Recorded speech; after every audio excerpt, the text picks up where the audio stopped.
I brought my flamingos with glitters, so you can see it's a nice sketch object. My background is in art history. It was a difficult decision to know what I wanted to study. And after my master degree, I enrolled the program, the Master of Conservation of Monuments and Sites. It's a master after master program at the KU Leuven at the Faculty of Engineering Science. That was a true eye-opener for me to see how group dynamics work, how culture influence, how you look at different issues. Because of that program, I got really intrigued by group dynamics and how people collaborate. Basically, there were two things that I saw myself doing.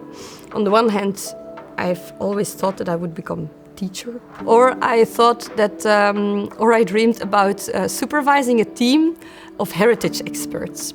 So that's why I tried to develop skills in coaching, etc.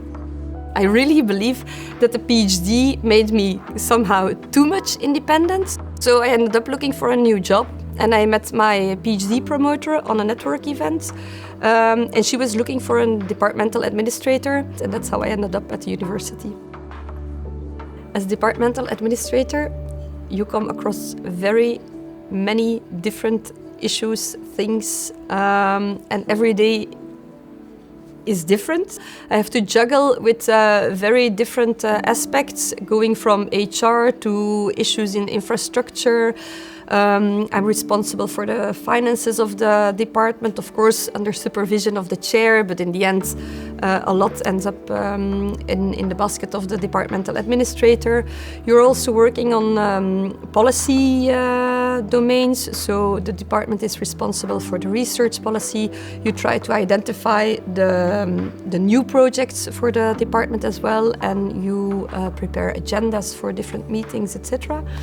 So it's a very diverse job where I've been, or where I am in contact with many people, young researchers and senior researchers, what makes it very challenging. And of course, in our department, because every department is organized in a very different way, in our department I'm supervising 7 people from the administrative staff, and they support me in the different domains of my responsibilities.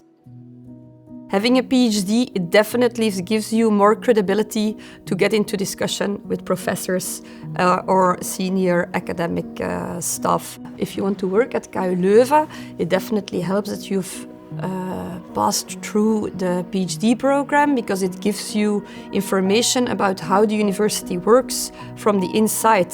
So if you want to work in administration and you want to develop a career in administration, all official gremia, councils, meetings, the reports have to be developed in Dutch. So also the supporting services, it's official. You have to speak the language, you have to be able to write Dutch, definitely, yeah. So my PhD was in the societal history of engineers. So I spent a lot of time in archives, I spent a lot of time in books, etc. So after my PhD and in the world outside university, I had to develop for example, my skills in time management, just to name one. What I mainly learned during the PhD was just to be stubborn enough and to to prepare your strategy. The research doesn't always go that fast. It's also, you come across, or I came across some disappointments because the results we expected were not that easy to find or to document. So these things definitely make you, or made me stronger as a person. I think it's very valuable during your PhD to take as many trainings at the KU Leuven as possible. They're also very valuable to develop your different competences. I mean, many people can learn how to organize a meeting. It's a nice training session offered at the KU Leuven. Since the 1st of October, I just started a new job at the KU Leuven. So I became the administrative director of the Faculty of Engineering Science. I thought if you want to have impact on how the direction that the university is taking or the group set is taking, then you have to try to sit at the table and be involved in the discussions.